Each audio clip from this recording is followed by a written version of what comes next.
وہی کردار آل مصطفیٰ کا ہے. تو اللہ نے امت مصطفیٰ کی اور عالم انسانیت کی نجات کے لیے قرآن اور اہل بیت کو وسیلہ قرار دیا کہ ان سے چمٹے رہنا یہ تمہاری نجات کا باعث بنے گے. عزیزو، لیکن فریاد کریں گے رسول قیامت میں کہ یا اللہ ان سے پوچھ تو صحیح، انہوں نے میرے بعد میری اولاد سے سلوک کیا کیا. تمام ہوگی یہ زحمت. زیادہ دیر مسائل نہیں پڑھوں گا. بس ایک ہی جملہ کہا ہے، آپ کی آنکھیں باغلو ہو گئی ہیں. قیامت کے دن پیغمبر پوچھیں گے کہ ان سے ذرا یہ تو پوچھو کہ میرے بعد انہوں نے میری اولاد سے. ہم نے تو دیکھا ہے عزیزو، آپ کی بھی مسجد میں یہاں مولانا موجود ہے، ہمارے برادر عزیز مولانا اقبال اختر صاحب موجود. میرے بھائی بھی ساتھ میرے تشریف لائے ہوئے ہیں. جس مسجد میں خطیب ہوں، جامع علی مسجد آخری منٹ میں خطیب میں ہوں. بطور خطیب انہوں نے مجھے وہاں ہائر کیا ہوا ہے کہ یہ ہمارے خطیب مسجد. لیکن جب بھی میرا بیٹا مسجد میں آتا ہے تو یہ سارے اس کی عزت و احترام اس وجہ سے کرتے ہیں کہ یہ ہمارے مولانا کا بیٹا ہے، یہ مولوی صاحب کی اولاد ہے. کوئی ضرورت پیش آ جائے تو فوراً حرابل دستے کے طور پہ آگے بڑھ جاتے کہ مولانا کا بیٹا ہے، یہ مولانا کی بیٹی ہے، عزت و احترام کرو. یہ مولانا کی نہیں، یہ ہماری بیٹی ہے. عزیزو، امت کے مولوی کی اولاد کا احترام کرتے ہیں. جو محمد کی آل تھی،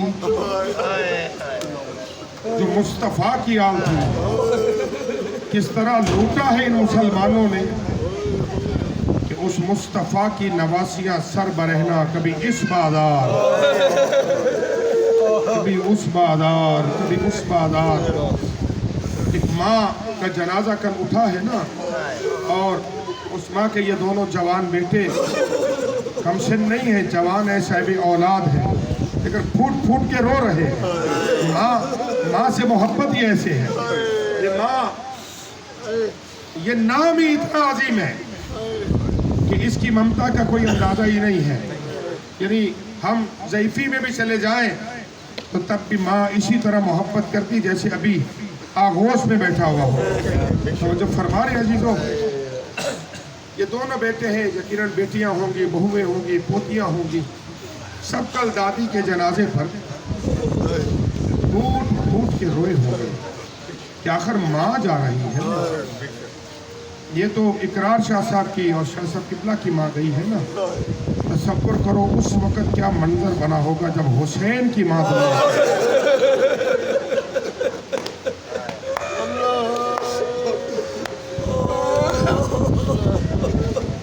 کیا قیامت ٹوٹتی ہوگی نا اولاد زہرا پر کہ جب زہرا کی اولاد یتیم ہوئی ہوگی. مقتل یہ کہتی ہے، تاریخ یہ کہتی ہے کہ سیدہ کا جب آخری وقت تھا نا، اب ماں کے مسائب مجھے عرض کر رہے ہیں نا، تو میرے پاس اس کے سوا کسی اور ماں کا ذکر نہیں ہے. یقیناً شاہ صاحب کی والدہ بڑی خدمت کی ہے، انہوں نے حق ادا کیا ہے. وہ تو حق ادا نہیں ہو سکتا، لیکن تقاضا بشری کے تحت جو یہ کر سکتے تھے وہ کیا. لیکن تقدیر کا فیصلہ تو یہی تھا. جب بیوی کا آخری وقت ہے نا، تو ماں کو اولاد سے محبت کتنی ہے. ایک مرتبہ علی مولا کو قریب بلایا اور بیوی فرماتی، یا علی، میں نے زندگی کے 9 سال آپ کے ساتھ گزارے. یا علی، ان سالوں میں جو خدمت کا حق تھا وہ زہرا ادا نہیں کر سکی. معذرت کی طلبگار ہوں. رو پڑے امیر المومنین. بیوی فرماتی، یا علی، کچھ وصیتیں ہیں. یا علی، میرے بچوں کو دیکھ رہے ہیں، ماں کی محبت اولاد سے کیا ہے. میں یا علی، میرے بچوں کو دیکھ رہے ہیں، حسن و حسین اور میری شہزادیاں بھی چھوٹی ہیں. یا علی میرے بعد بچے ہوں گے، لیکن اگر کوئی ایسی بات ہو جو آپ کے مزاج کے خلاف ہو تو یا علی میرے بچوں سے ناراض نہ ہوئیے گا. یا علی زہرا کی وجہ سے درگزر کیجیے گا. وصیتیں بی بی کرتی رہی، کرتے کرتے وہ وقت آ گیا کہ بچوں کو روانہ کیا. جاؤ نانا کی مرکز پہ جاؤ اور دعا کرو. دونوں بچے رسول اللہ کی قبر مطہر پہ آئے، امامے اتارے.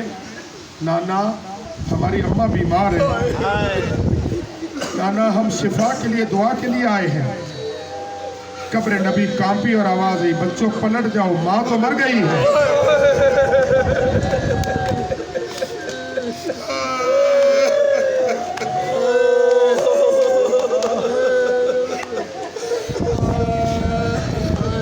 جیسے دونوں بچوں نے یہ لفظ سنے، تاریخ یہ کہتی ہے کہ بچوں نے مدینے کی گلیوں میں بھاگنا شروع کیا. کبھی حسن گرتا ہے حسین اٹھاتا ہے، حسین گرتا ہے تو حسن اٹھاتا ہے. دونوں بچے روتے روتے گھر میں داخل ہوئے. ایک مرتبہ جناب فضہ صاحب نے آ کے فرماتی، بچوں آؤ پہلے کھانا کھاؤ پھر بتاتی ہوں ماں کہاں ہے. حسن خاموش ہوئے، حسین نے رونا شروع کیا اور دیکھ کے کہتی، اماں فضہ تجھے معلوم ہے نا میں نے ماں کے بغیر کبھی کھانا نہیں کھایا. جو خبر تو چھپا رہی ہے نا نانا نے ہمیں بتا دیا. رونے والوں ایک مرتبہ جیسے حسین کے رونے کی آواز بلند ہوئی، حجرے سے سیدہ کی آواز، فضہ دروازہ کھول دے، فضہ داراللہ.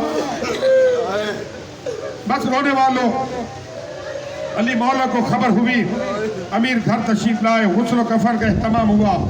امیر المومنین نے اپنے ہاتھوں سے بی بی کو غسل دیا. غسل دینے کے بعد کفن پہنایا گیا. آواز دی اولاد کو، آؤ بچوں ماں سے الوداع کرو، آج کے بعد دوبارہ ماں نہیں ملے گی. رونے والوں ایک مرتبہ حسن مجتبیٰ آئے، زینب عالیہ تشریف لائی، جناب ام کلثوم آئی. کربلا کا غریب ایک کونے میں بیٹھ کے رو رہا. مولا نے دیکھا حسین ماں سے الوداع نہیں کرنا، میرے بچے آج کے بعد ماں پھر دوبارہ قیامت میں ملے گی. امام رو فرماتے بابا ملنا ضرور ہے، لیکن جب جناب مریم دنیا سے گئی تھی تو مریم نے عیسیٰ کو خود بلایا تھا، میں فخر عیسیٰ ہوں، ماں بلائے گی تو آؤں گا. ابھی حسین کا مکالمہ ختم نہیں ہوا تھا یا ماں کے کفن کے بند ٹوٹے. ایک مرتبہ بی بی کے بازو بلند ہوئے، آ میرا کربلا کا غریب بیٹا، آ میرا امت کا مہمان بیٹا، آ میرا 3 دن کا بھوکا پیاسا قتل ہونے والا بیٹا. ہائے رونے والوں، حسین ماں کے گلے لگے، گلے لگ کے جو رونا شروع کیا. ایک مرتبہ علی کے کانوں میں آواز آئی، یا علی حسین کو ماں سے جدا کر دو. اس لیے کہ ملائکہ نے تسبیح چھوڑ دی ہے، پھولوں نے ماتم کرنا شروع کر دیا ہے. یا علی آسمان زمین پہ آ جائے گا. رونے والوں ایک مرتبہ علی مولا آگے بڑھے، حسین کو سینے سے لگایا، سینے سے لگا کے پیچھے ہٹے. میں کہوں گا مولا حسین تیرا اچھا مقدر تھا، جب ماں دنیا سے گئی ہے آپ گلے لگے نا، لیکن ماں سے جدا کیا. مولا علی نے آ کے سر چوما، رخسار چومے، سینے سے لگایا. لیکن مولا ہائے 10 محرم آقا کربلا تیرا لاشا سکینہ کا آنا، شمر میں بالوں میں ہاتھ، رخساروں پہ تماچے. بچی رو رو کے کہتی تھی، او ظالموں نہ مارو، بابا بھی میرا مارا گیا، رونے بھی کوئی مجھے نہیں. اللہ لعنت اللہ.